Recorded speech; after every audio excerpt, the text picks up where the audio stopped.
Hello everyone. We will study user-defined functions in Python today.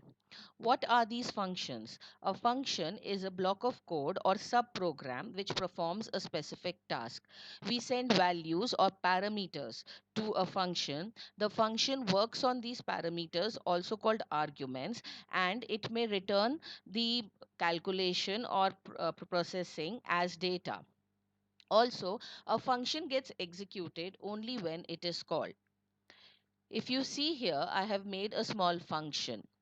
This function will start with the keyword def, and then I give the name of a function and the argument or parameter which is to be passed in brackets. We then have colon, which indicates that the function body will follow from here.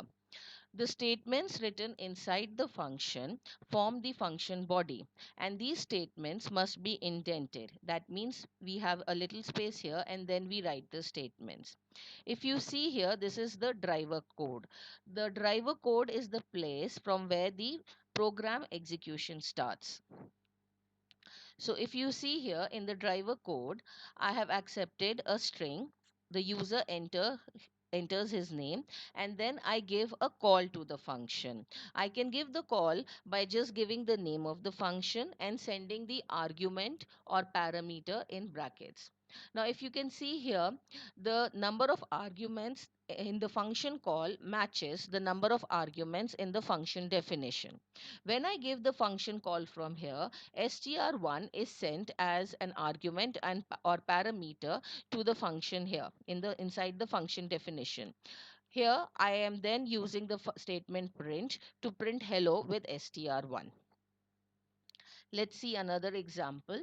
In this case, I am accepting two numbers from the user, num1 and num2.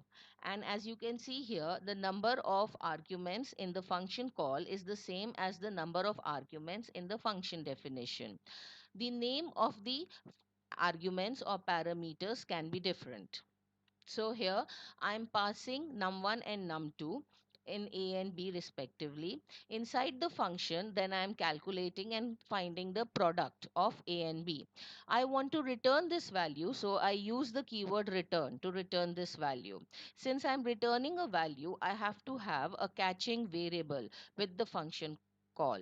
So I give prod is equal to multiply num1 comma num2, and once I get the answer in my product, then I am able to print the value of prod. Let us see how this looks like in ideally. So if you can see here, I have typed the function in ideally, and now I'm going to show you how it executes. So here I will be entering the name, and it displays hello Manisha. Similarly, I have this function where I am accepting two numbers from the user and then sending them to multiply function where it is returning me the product of two numbers. So it is going to ask me for the first number and then I give the second number. So it gives me the product is 276. So in this way, I can send arguments to the function, perform calculations on these arguments, and then return the answer. Now, it is possible that I can return more than one value from a function. In this case, if you see, I have accepted one number from the user. I'm passing it to a function and I'm calculating the square and cube inside the function. Now, I have calculated two things, so I want to return two things. So this I am taking in two variables here. So let me execute and show you. So here I enter the number 5 and then I get the square and cube. So it is possible that in Python I can return more than one value from a function.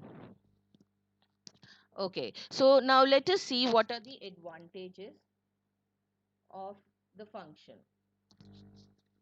So Advantages of a function means that the debugging becomes easier if you have more than one function in a program. So it is very easy to debug small snippets of code rather than the huge program. Also, functions increase the readability of your program. So it is a very good idea of, instead of writing the entire long program, you divide the program into smaller functions. That will be all. Thank you.